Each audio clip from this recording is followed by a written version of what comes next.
Assalamualaikum warahmatullahi wabarakatuh. Perkenalkan, nama saya Aljansa dari Fakultas Keguruan dan Ilmu Pendidikan, Program Studi Pendidikan Teknik Mesin, dengan NIM 06 12 12 82 80 19. Di sini saya akan membuat video UTS dengan mata kuliah pengelolaan kelas digital. Oke, langsung saja ke videonya. Halo Sobat Edukasi, selamat datang di channel saya, yaitu Aljansa. Nah, di video kali ini kita akan bahas satu saja kasus menarik tentang bagaimana seorang dosen menghadapi tantangan dalam pengelolaan kelas digital berbasis LMS. Kasus ini bisa jadi pelajaran penting buat kita dalam mendidik maupun dosen muda. Bisa menciptakan kelas digital aptik dan inklusif. Langsung saja, yuk kita bahas. Bu Rani adalah dosen mata kuliah Strategi Pembelajaran Abad 21 di Universitas Cendekia. Beliau mencoba beralih dari metode konvensional ke metode digital menggunakan Learning Management System atau disebut LMS seperti Google Classroom atau Moodle. Awalnya ide ini sangat bagus, tapi setelah 3 minggu berjalan muncul beberapa masalah. Pertama, sebagai mahasiswa belum aptik mengakses LMS dan malah masih kirim tugas melalui WhatsApp. Kedua, forum diskusi LMS sepi banget. Mahasiswa cenderung pasif dan jarang komentar. Ketiga, proses penilaian tugas jadi lama karena format file yang dikirim beda-beda. Ada yang PDF, Word, bahkan foto. Dan yang keempat, sebagai mahasiswa mengeluh soal koneksi internet yang nggak stabil saat kuliah di Zoom atau Google Meet. Nah, dari sini kita bisa lihat bahwa transisi pembelajaran digital ternyata nggak semudah yang dibayangkan. Ada beberapa hal yang perlu diperhatikan. Pengelolaan kelas digital. Analisis masalah dan penyebabnya.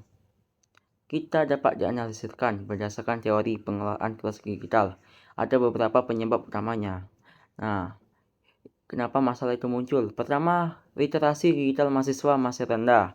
Banyak yang belum terbiasa menggunakan LMS untuk komunikasi dan pengumpulan tugas. Kedua, aturan kelas digital belum jelas. Belum ada panduan tentang format file, cara upload tugas, dan etika diskusi online. Ketiga, interaksi sosial digital belum terbentuk. Mahasiswa merasa forum diskusi terlalu formal, jadi enggan berpartisipasi. Dan keempat, keterbatasan teknik seperti koneksi internet juga mempengaruhi partisipasi mahasiswa.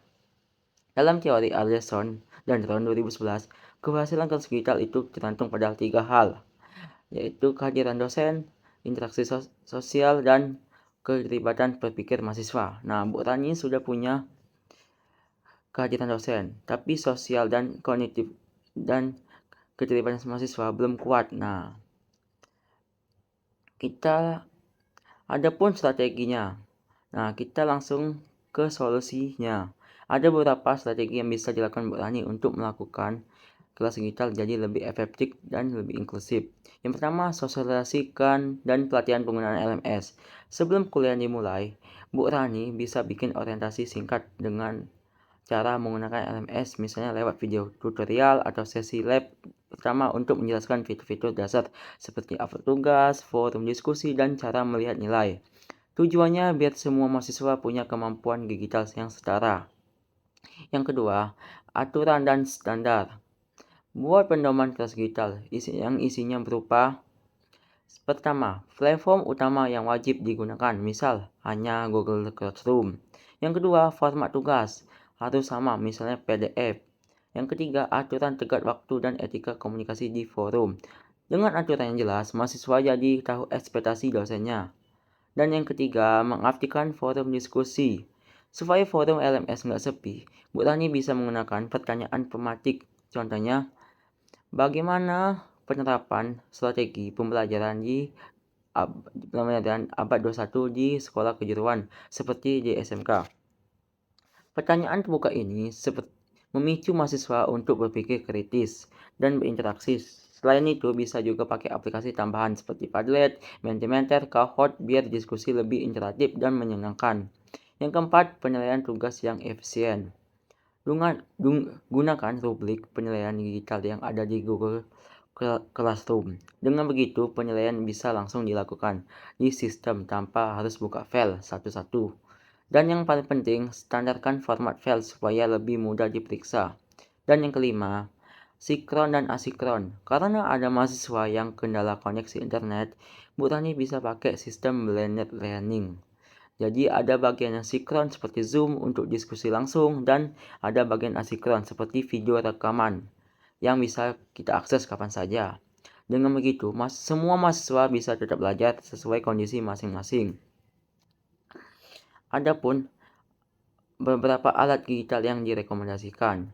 Yang pertama, ada Google Classroom atau Moodle untuk mengelola materi dan tugas. Yang kedua, Google Meet atau Zoom untuk kuliah daring.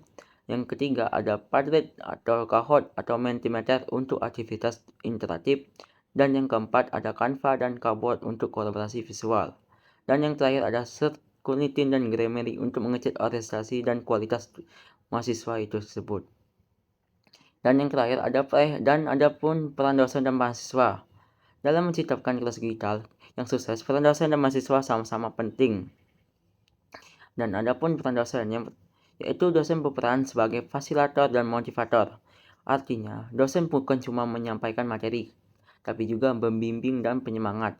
Dosen juga perlu menjadi inovator, misalnya dengan menggunakan media pembelajaran yang menarik dan relevan. Dan ada pun peran mahasiswa, di mana mahasiswa harus aktif, mandiri, dan bertanggung jawab. Mereka perlu terbuka untuk belajar teknologi, aktif berdiskusi, dan mampu bekerja sama secara digital. Selain itu, mahasiswa juga harus punya kesadaran bahwa belajar online tetap membutuhkan disiplin dan komitmen. Kalau kita peran ini berjalan selaras, maka kelas digital akan menjadi ruang belajar aktif, inklusif, dan menyenangkan. Jadi, dapat disimpulkan dari kasus Bu Rani, kita bisa belajar bahwa keberhasilan kelas digital bukan hanya soal teknologi. Yang lebih penting adalah bagaimana dosen dan mahasiswa beradaptasi, berkolaborasi, dan membangun budaya belajar digital yang positif. Dengan strategi yang tepat dan komunikasi dua arah yang baik, kendala teknis bisa diatasi dan pembelajaran digital bisa berjalan efektif. Oke, cukup sekian. Terima kasih sudah menonton video ini. Jangan lupa klik like, share, dan subscribe untuk mendukung channel ini dan bisa membagikan ke para penonton lainnya. Sampai jumpa di video selanjutnya. Dadah. Wassalamualaikum warahmatullahi wabarakatuh.